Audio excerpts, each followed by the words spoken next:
Dear students, good morning.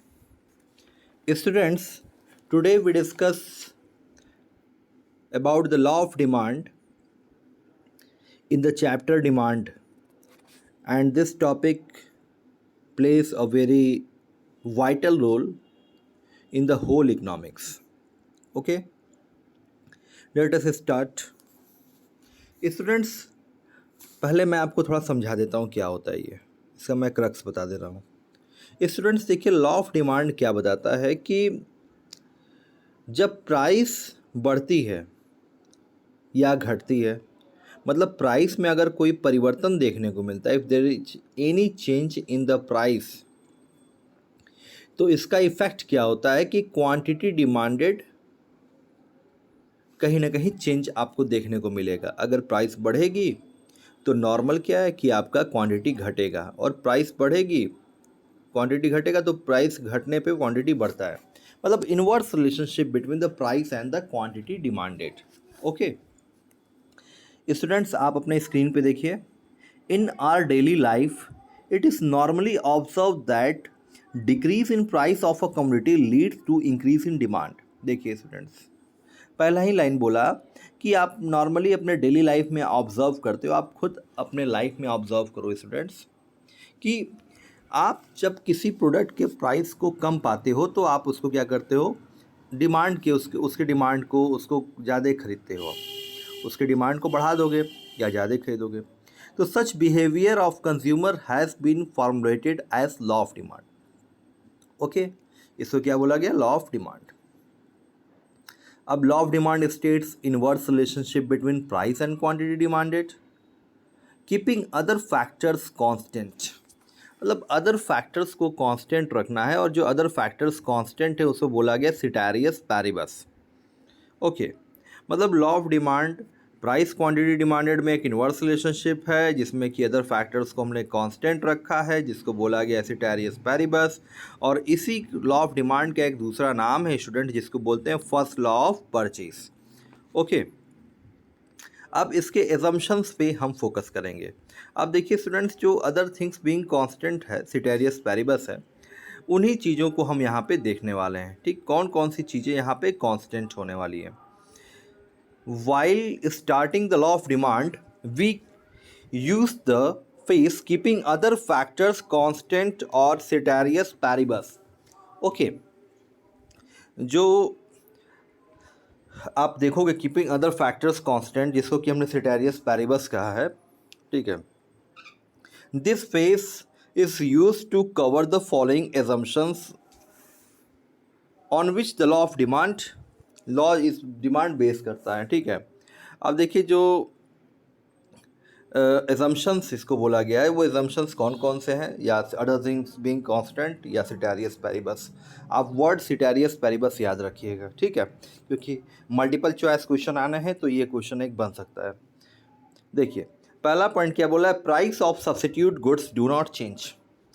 Substitute goods के price बदलेंगे नहीं. अब सब्स्टिट्यूट गुड्स क्या होता है students, Coke, Pepsi, okay, T, coffee, ये सब क्या है आपके सब्स्टिट्यूट गुड है. जब मतलब एक प्रोडक्ट की प्राइस बढ़ेगी तो दूसरे प्रोडक्ट की जो क्वांटिटी डिमांडेड बढ़ जाती है. एक प्रोडक्ट की प्राइस बढ़ी, दूसरे प्रोडक्ट की क्वांटिटी डिमांडेड बढ़ गई, that is called the substitute goods. तो यहाँ पे आप प्राइस आप देख सकते हो पेप्सी का, क्वांटिटी डिमांडेड आप देख सकते हो कोक का, प्राइस ऑफ टी देख सकते हो, और क्वांटिटी डिमांडेड ऑफ कॉफ़ी देख सकते हो. Means price of tea is going to be increase, then what happen, the price of, अरे, if price of tea is increase then quantity demanded of coffee बढ़ जाएगी. ओके, तो ये बात हो गई आपके सब्स्टिट्यूट गुड्स की. ये क्या होगा, स्थिर रहेगा, कांस्टेंट रहेगा, परिवर्तनशील नहीं होगा, चेंज नहीं होगा. Price of complementary goods remains constant. Complementary goods भी क्या रहे, रिमेन कांस्टेंट रहे. कॉम्प्लीमेंट्री गुड्स क्या होता है, जैसे कि ब्रेड बटर, कार, पेट्रोल. अगर इसमें क्या है कि दो गुड्स एक साथ साइमल्टेनियसली यूज होते हैं किसी पर्टिकुलर वांट को फुलफिल करने के लिए, that is called complementary goods. When two goods are used together to fulfilling a particular want, that is called the complementary goods.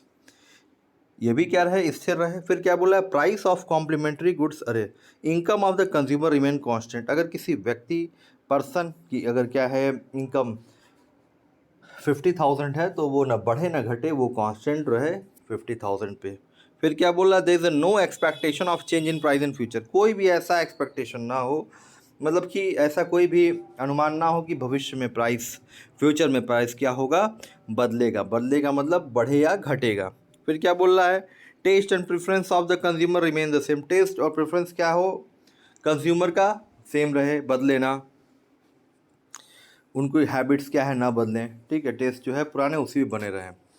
अब हम बात करेंगे स्टूडेंट्स इसी में आगे डायग्राम को मैं आपको बताऊंगा इसका क्या डायग्राम है, कैसा डायग्राम, देखिए टेबल के साथ। अब देखिए इसमें स्टूडेंट्स क्या बोल रहा है, this can be the law of demand can be better understood with the help of the table and the diagram. Students आप देख सकते हैं प्राइस एक तरफ दिया है, एक तरफ क्वांटिटी डिमांडेड दिया है। Price is going to be decrease 5 4 3 2 1 और क्वांटिटी डिमांडेड क्या हो रहा है यहाँ पे, बढ़ रहा है 1 2 3 4 5। जब 5 रुपीज़ दाम था तो आपने एक परचेस किया, जब प्राइस घटी 4 हुआ तो आपने 2 किया, 3 पे 2 किया, 2 पे 4 किया, 3 पे 3 किया, 4 पे 2 पे 4 किया और 1 पे 5 किया। मतलब प्राइस घट रहा है, क्वांटिटी बढ़ रहा है। तो आप जानते हो कि आप एक्स एक्सिस एक तरफ बनाओगे, वाई एक्सिस, एक्स एक्सिस पे आप क्वांटिटी डिमांडेड रखोगे और वाई पे क्या रखोगे, प्राइस। अब इसको क्या करेंगे, आप बना देंगे तो आपको देखेंगे डिमांड कर्व जो है, वर्ड को ध्यान से सुनिएगा, लाइन को ध्यान सुनिएगा, demand curve slopes downward from left to right, downward from left to right, ठीक है। मतलब कि प्राइस घट रही है, 5 पे 1 था, 4 पे 2 था, तो ऐसे क्या है, नीचे डाउनवर्ड स्लोपिंग है ये, लेफ्ट से राइट की तरफ, ठीक है, लेफ्ट से राइट की तरफ डाउनवर्ड स्लोपिंग है। It is clearly shows that more and more units of a community are demanded when price of the community falls. Price के गिरने से क्वांटिटी ज़्यादा डिमांड हो रही है, as seen in the demand curve D D slopes downward from left to right, indicating the inverse relationship between the price and quantity demanded. क्या show कर रहा है, इनवर्स रिलेशनशिप बिटवीन प्राइस और quantity demanded को show कर रहा है, जो कि स्लोप्स डाउनवर्ड है from left to right. Price से घटने से क्वांटिटी बढ़ रही है। ओके, अब मैं आगे चलता हूँ। ये बात हो गई आपकी फर्स्ट लॉ ऑफ परचेज की। अब इससे कुछ आप यहाँ पे कुछ फैक्ट्स देखिए, लॉ ऑफ डिमांड के फैक्ट्स। क्या बोला, इनवर्स रिलेशनशिप, इनवर्स रिलेशनशिप बिल्कुल है प्राइस और क्वांटिटी डिमांडेड में। It simply affirm that increase in price will tend to reduce the quantity demanded and fall in price lead to increase in the quantity demanded। ये पता है आपको, inverse relationship. दूसरी बात देखिए, क्वालिटेटिव नॉट क्वांटिटेटिव। पहला यहीं से आपका एक ऑब्जेक्टिव बनेगा कि डिमांड क्या है, लॉ ऑफ डिमांड क्या है आपका, क्वालिटेटिव है ना कि क्वांटिटेटिव है। It makes qualitative statement only, it indicate the direction of change in the amount of demand and does not indicate the magnitude. यहाँ पे मैग्नीट्यूड की बात नहीं हो रही, केवल और केवल डायरेक्शन की बात हो रही है, इसीलिए ये क्वालिटेटिव है ना कि क्वांटिटेटिव है। बहुत ही इंपॉर्टेंट लाइन है।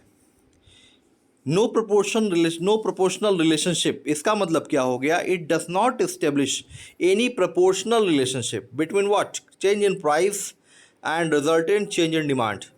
ये क्या शो नहीं करता बताइए students, it does not show any proportional relationship price और क्वांटिटी डिमांडेड में। कैसे, if the price rises by 10%, quantity demanded में फॉल बाई एनी प्रपोर्शन 11%, 20%, 5%। मतलब एकदम डायरेक्ट प्रपोर्शन नहीं कि 10% से प्राइस घटेगा तो इतने 10% से क्वांटिटी बढ़ेगा, ऐसा कोई नहीं। यहाँ पे कोई प्रोपोर्शनल रिलेशनशिप नहीं है, यहाँ पे नो प्रोपोर्शनल रिलेशनशिप है।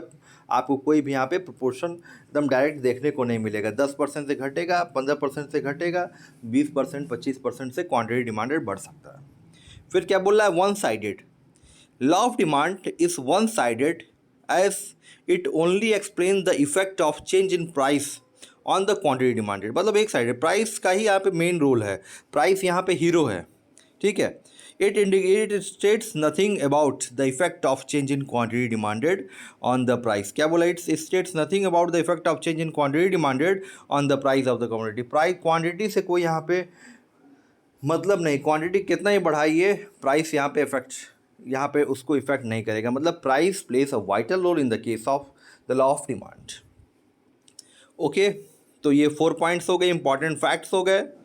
Inverse relationship, qualitative not quantitative, no proportional relationship और one sided. I hope students ये टॉपिक क्लियर हो गया होगा आपको। Law of demand, assumptions, table, diagram और इम्पॉर्टेंट फैक्ट्स। ओके, अगर कोई डाउट है स्टूडेंट्स आप पूछ सकते हैं हमसे। ठीक है, थैंक यू सो मच।